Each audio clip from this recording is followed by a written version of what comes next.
She's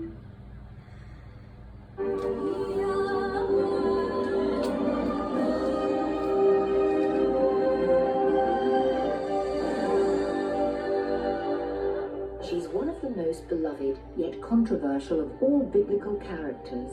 Was she a former prostitute? What were the 7 demons that tormented her?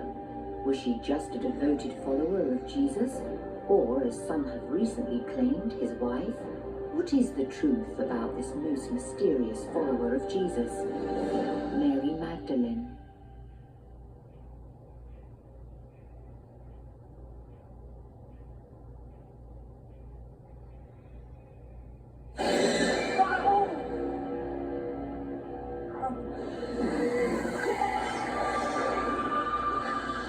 It is said about Mary Magdalene that she was possessed by 7 demons.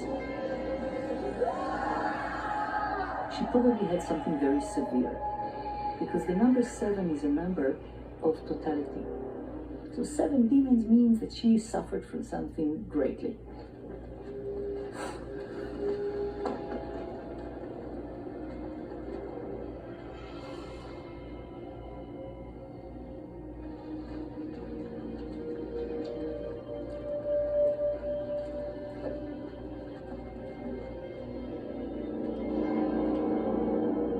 Early church teaching from Pope Gregory in the 6th century equated the demons that tormented Mary Magdalene to prostitution.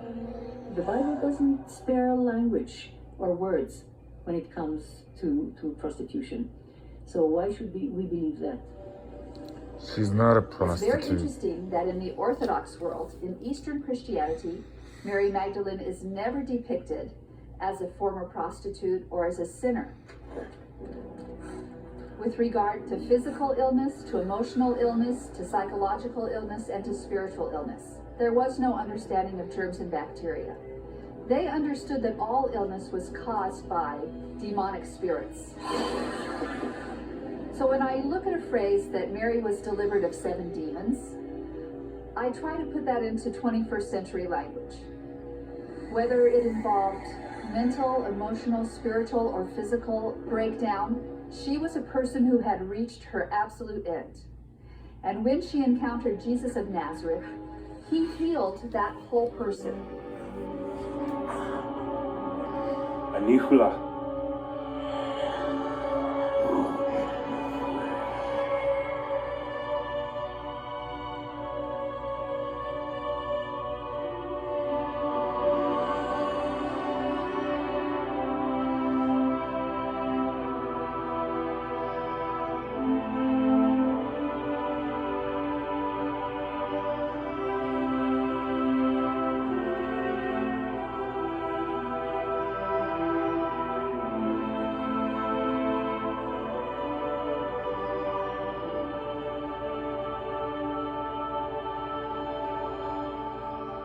When we come to try to describe Mary Magdalene, we have a lot of correction to do.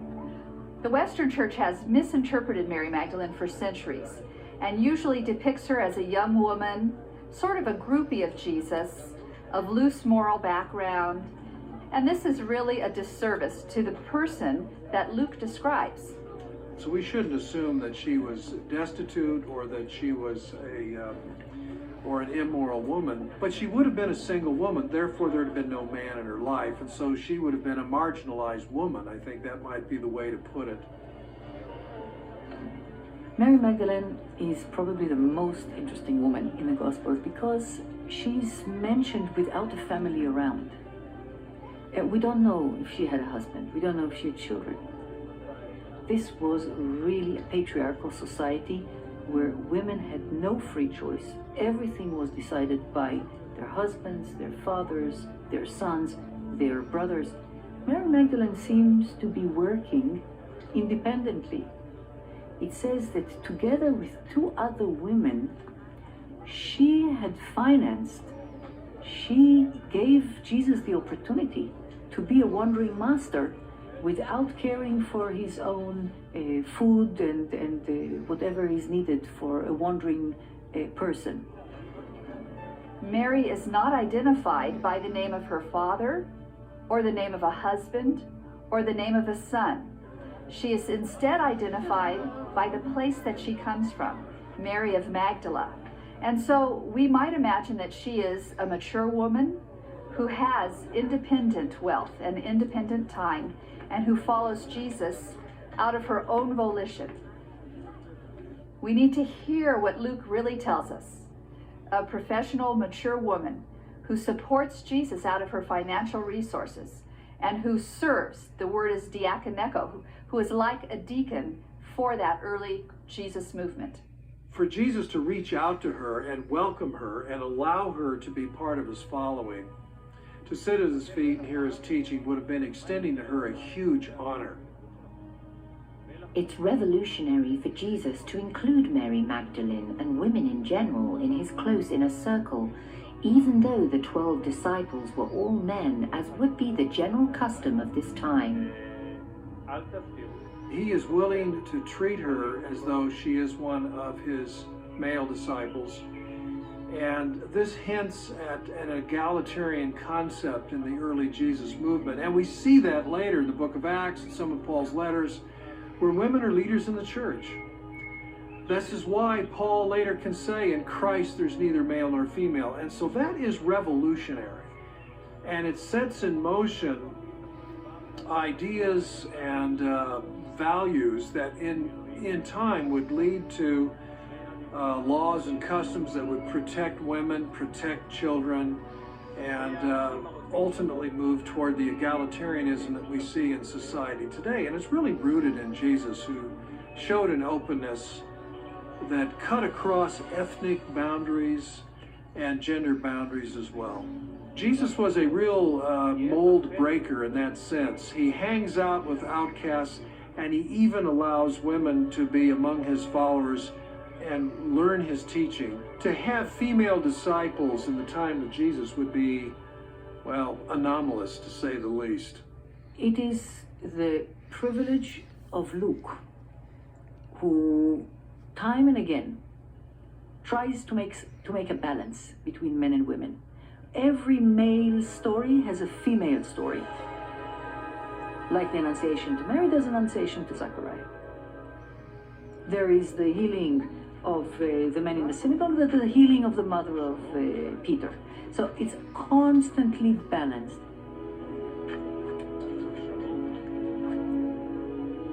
So the Gospel of Luke is, I would say, is the most feminist of all Gospels. And he allows Jesus to be truly compassionate, not only to the poor and to the marginalized groups, but to women. And I think you see that eventually it will culminate with the fact that Mary Magdalene is the prime messenger of the message of Jesus. Scholars have long debated Luke's account of the identity of the Mary who anoints Jesus. Because Mary Magdalene is the most important female witness to the resurrection of Christ, and because she was the leading woman disciple, for Luke to tell a story about a woman who anoints Jesus' feet and dries them with her hair and not say her name would remove all the power from that story. If that had been Mary Magdalene, he would have said, here is a story about Mary Magdalene. The reason that he doesn't say that is because that is not Mary. It is Mary The Magdalene. message She's is my wife. to recognize Jesus, why he is alive, that he is going to be the future offering, that he's going to They be don't his know that. crucified body should be treated, it should be venerated.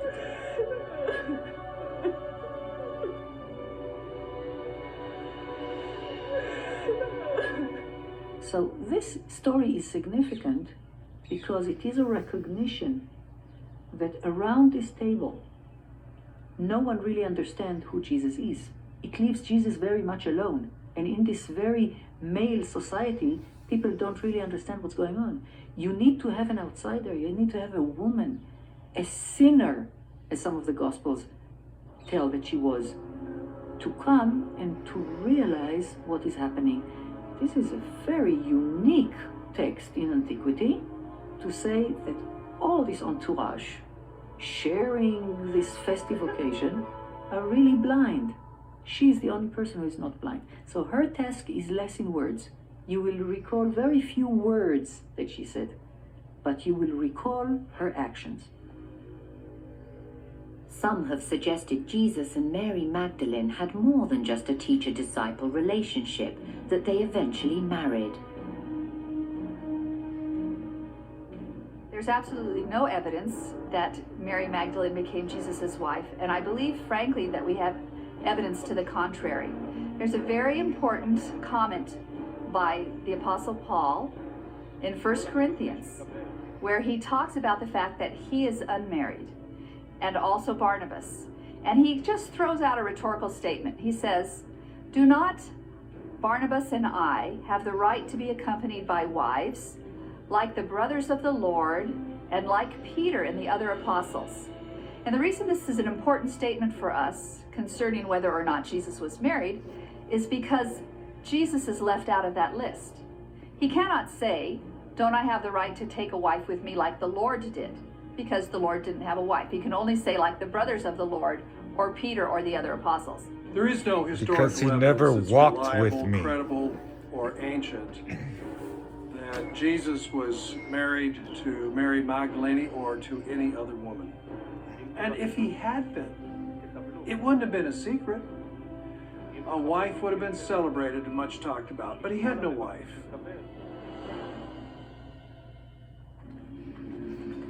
Later, when Jesus was arrested by the Pharisees, he was brought to the Roman authorities for trial.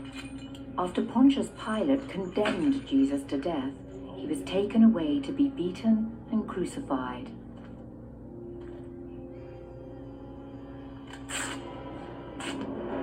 Mary is once again mentioned by the Gospel writers. Perhaps alongside of his mother, she would have seen him being whipped.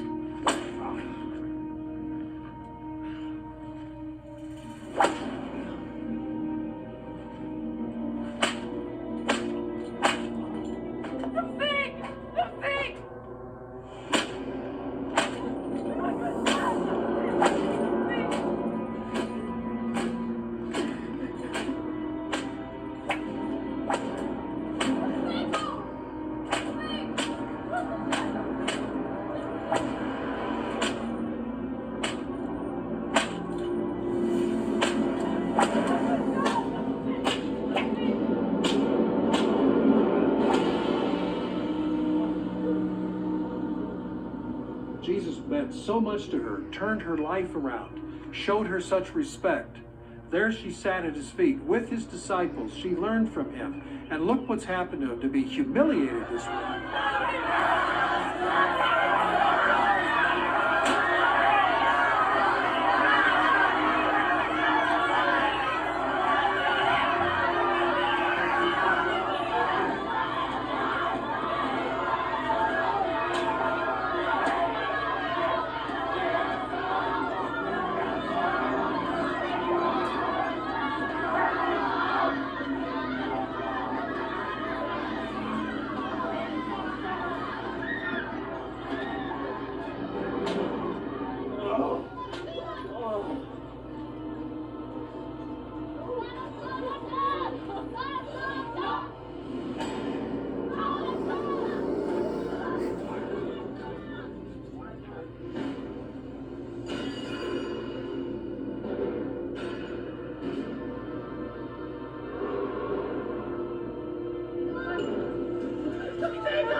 I suspect she got about as close as anyone would be allowed.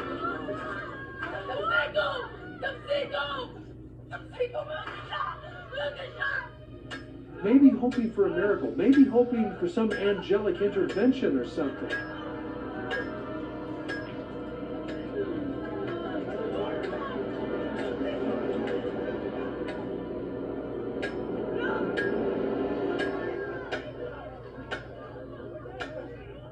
Now, when the crucifixion takes place, Jewish people were in great agony to see a crucifixion right before the holiest day. Basileton Yadon.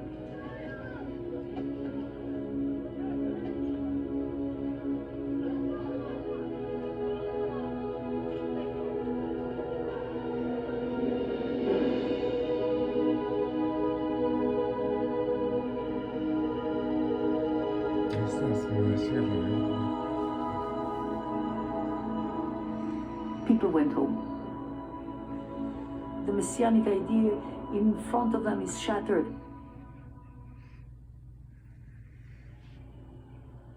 On the third day after his crucifixion, Mary Magdalene went to the tomb, bringing traditional burial spices for the body of Jesus.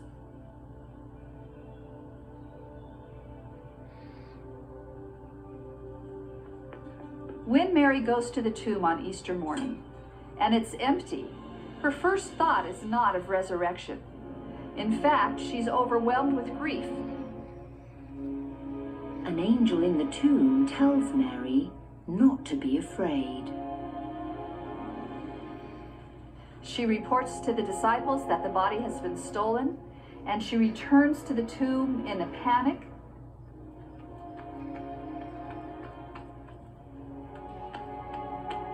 מדוע את בוכה? את מי את מחפשת?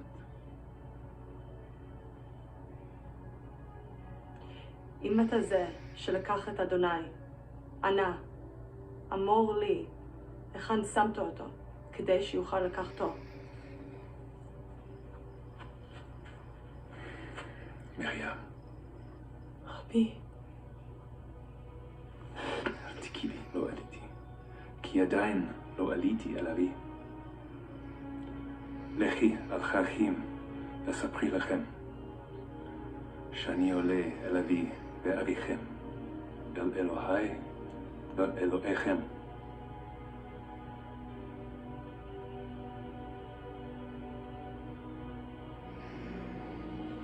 And that beautiful moment speaks of the intimacy of relationship that is modeled in the life of Mary. How she received healing when she was broken, how she poured out her life in service out of love for Jesus and what he had done for her, and how that relationship continued beyond his death, with him calling her by name and her recognizing his voice when he would speak. The embarrassment of early Christianity, that women were the witnesses to the empty tomb, speaks to the truthfulness of the gospel writers in sharing how the tomb was found. And so for the church to say the witnesses to the empty tomb were women shows how absolutely truthful they were being in the history of the event. In Judaism, women are not accounted for courts. Women cannot testify in courts. Their testimony is equal to the testimony of an idiot or a child. This is plainly put. And here comes a text from the 1st century claiming that this most important historical fact is to be testified by a woman. All Gospels give her the credit of seeing the risen Christ and testifying to the others. Where others fail to believe, she believes. It brings to mind of scholars the question, who really brought about the belief in the resurrection? Where did that start? And if all Gospels insist, and it's written in the 1st century, which is not a period of feminism, then it means that this message started among the women disciples of Jesus. And that a very important leader in that community was Mary Magdalene. All Gospel accounts agree that she was the one. There is a case where women shaped the literature, that shaped the theology, that shaped history. After the formation of the early church, scholars have many unanswered questions about what happened to Mary Magdalene. We don't know what happened to Mary. The book of Acts does not tell us. The book of Acts, of course, does not tell us what most of the other disciples did. So just the absence of information about Mary doesn't mean that she didn't do anything.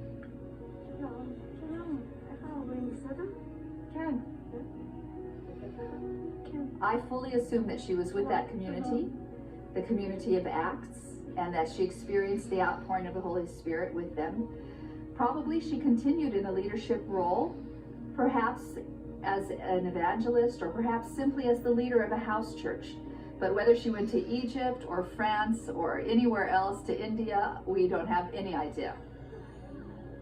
Jesus embraced women as disciples. And as I like to think of Mary Magdalene, I think of her as part of that inner circle who shared with Jesus the vision of his ministry, the preaching of the kingdom of heaven, and the looking forward to what God wanted to do in the hearts of his individual followers everywhere.